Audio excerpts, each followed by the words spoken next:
Hello guys and welcome to a new brand new video.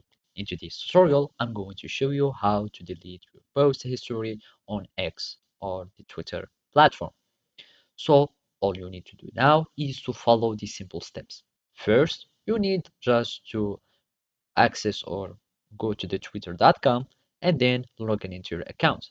After that, you will need to go to your profile so you can delete your post history.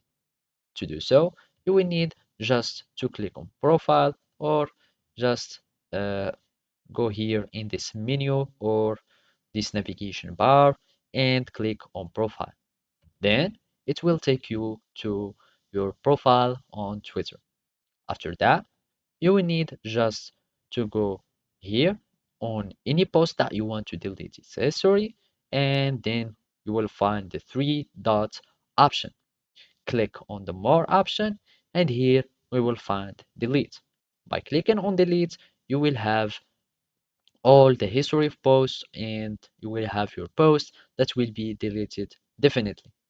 Then you will need just to confirm your choice, and by that you have successfully deleted your post. And of course, you can have other posts by going here, another one, and just post it.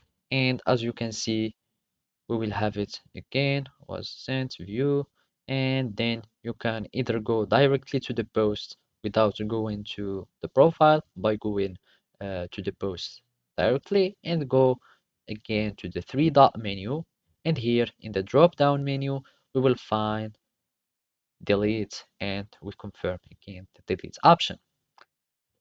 So basically this is how you can delete your post history on Twitter. Thank you for watching and see you next time.